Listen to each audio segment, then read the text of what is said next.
Dentro del arte y sobre todo en los fundamentos de arte nos encontramos con distintas etapas y hoy vamos a hablar de la arquitectura y el urbanismo.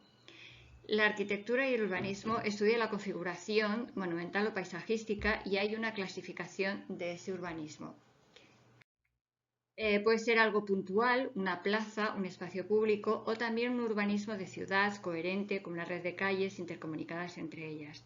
Desde las primeras civilizaciones hay una tipología de ciudad que se llama radial, ortogonal, el urbanismo de paisaje o de jardines, organización coherente de espacios complementarios de una villa, un palacio, un castillo o un parque. La arquitectura es un arte donde se proyecta o se construyen edificios o espacios para el uso de personas con una voluntad estética.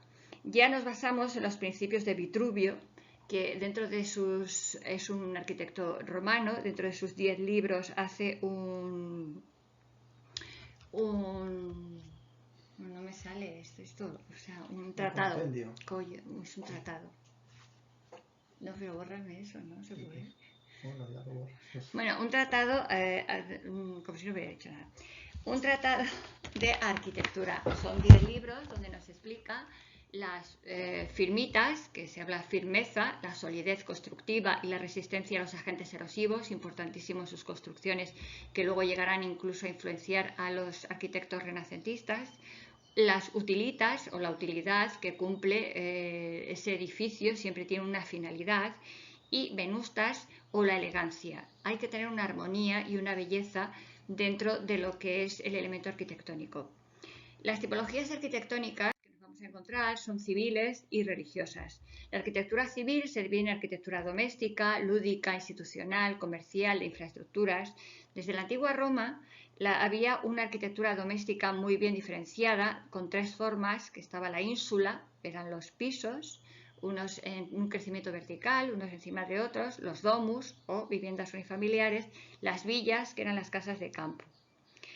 Pero después de la Edad Media lo que se estudia sobre todo son los castillos y los palacios. La arquitectura lúdica en Roma es donde sobre todo nos deja un montón de edificios que se pueden estudiar, los teatros, anfiteatros, circos, termas, y posteriormente toda esta arquitectura lúdica se va a pasar a una arquitectura de tipo institucional, ayuntamientos, palacios, o una arquitectura conmemorativa.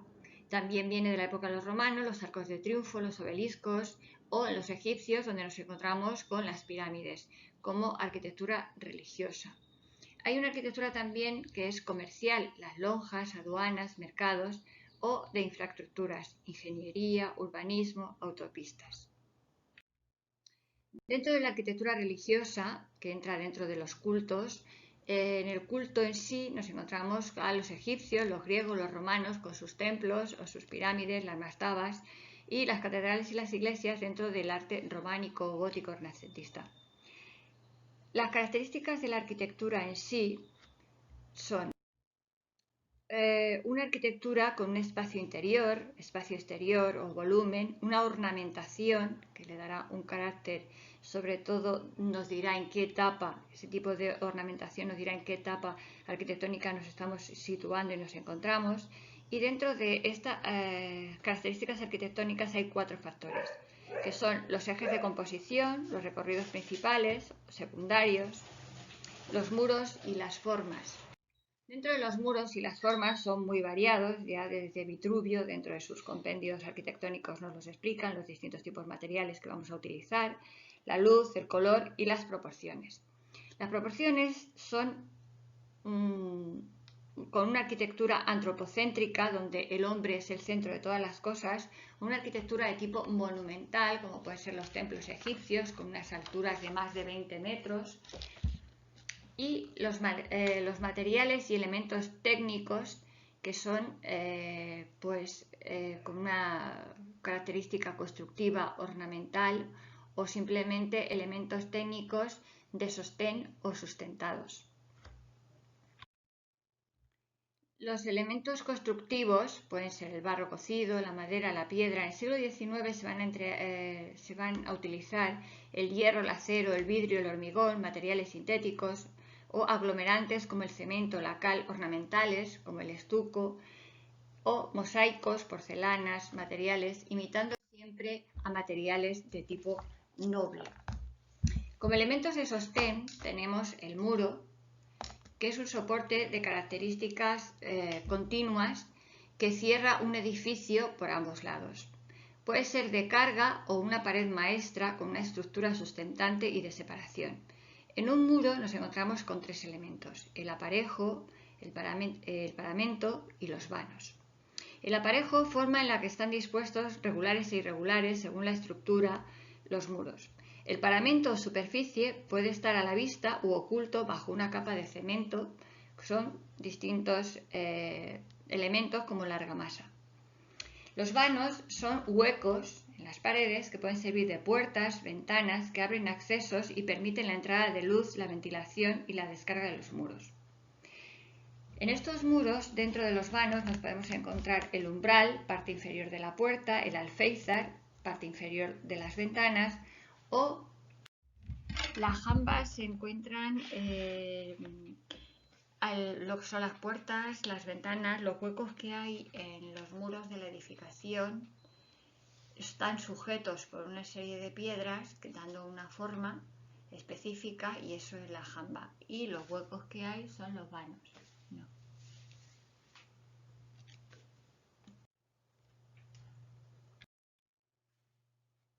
Luego nos encontramos con columnas, pilares y pilastras, que también son elementos de sostén. Son soportes verticales que sustentan las cubiertas y los arcos o refuerzan los muros. En la columna tenemos elementos: sustentante vertical, una sección circular con tres elementos: la basa o pedestal, donde descansa el fuste. La basa puede ser simple o bien estar compuesta de zócalo y una o más molduras decorativas. El fuste, que es la parte central entre la base y el capitel, y puede ser liso, acanalado, estriado, y el énfasis, que es la parte central. El capitel es la parte superior de la columna y sobre él descansan el arco y el entablamento. Del capitel habría que hablar de los distintos estilos, pero eso lo veremos posteriormente, que tienen. Después de la columna también nos encontramos el pilar, como elemento sustentante vertical, de sección rectangular. Puede ser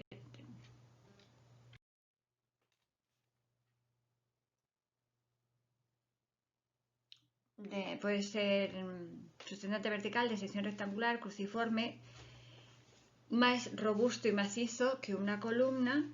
Y la pilastra, que es un pilar adosado a la pared, que tiene menos partes que lo que es en sí una columna.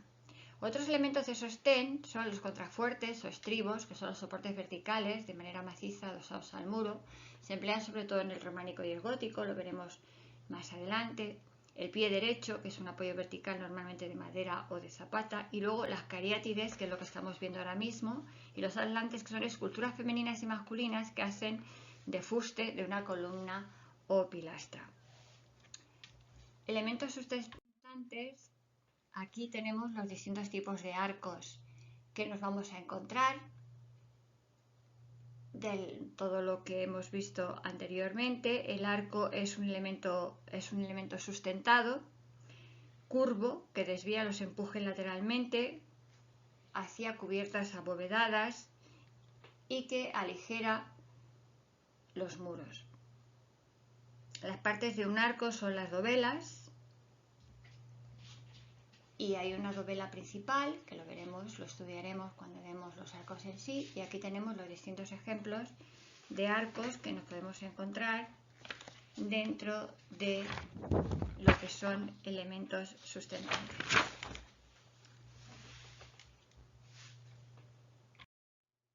Continuamos con distintos elementos que ya hemos visto, que ya hemos estudiado: el pilar, el muro, como es una bóveda, los pórticos. Aquí está el parte luz, en el centro del pórtico. Este es el pórtico de la Gloria de la Catedral de Santiago, que lo veremos y lo estudiaremos. el parteluz, las jambas que están a los dos lados, el arco, también nos lo encontramos, el arco dividido en las distintas dovelas que tiene, la dovela central y tal. Bien, las cubiertas son los techos, lo que nosotros llamamos techos. Las cubiertas son de distintos tipos y destaca sobre todo las planas o las arquitrabadas.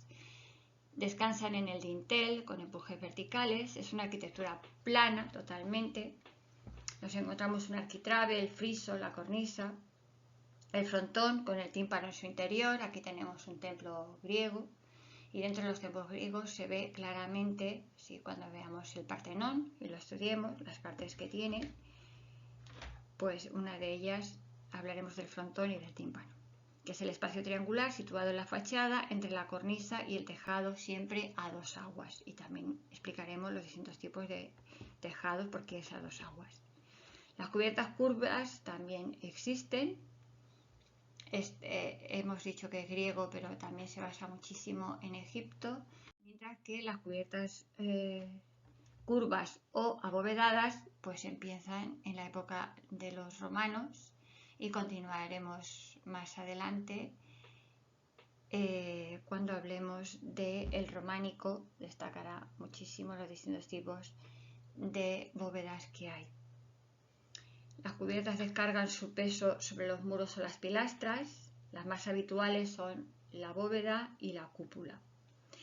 Muchas veces nos vamos a encontrar en el centro de las catedrales cristianas o justo en el crucero, donde se cruzan en el altar, una especie de torre que sube hacia arriba, que es el cimborrio, que se construye pues eso, justo en el crucero de la iglesia de la catedral.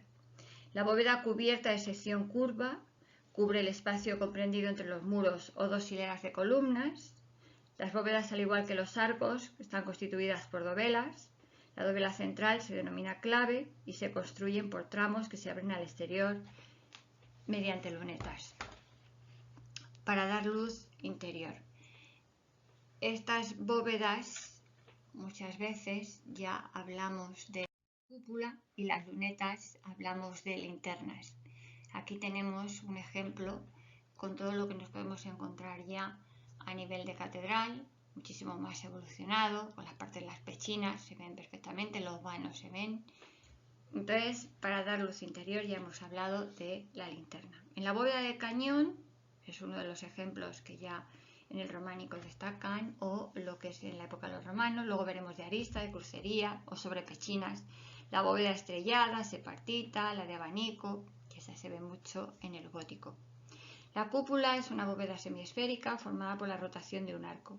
Para pasar de planta cuadrada a circular se utilizan trompas y pechinas. Aquí se ven claramente, si observásemos los distintos nombres que hay en este ejemplo, podríamos ver lo que es la trompa y lo que es la pechina. La cúpula es la que se pueden identificar varias partes, puede ser semiesférica o constituida por un tambor.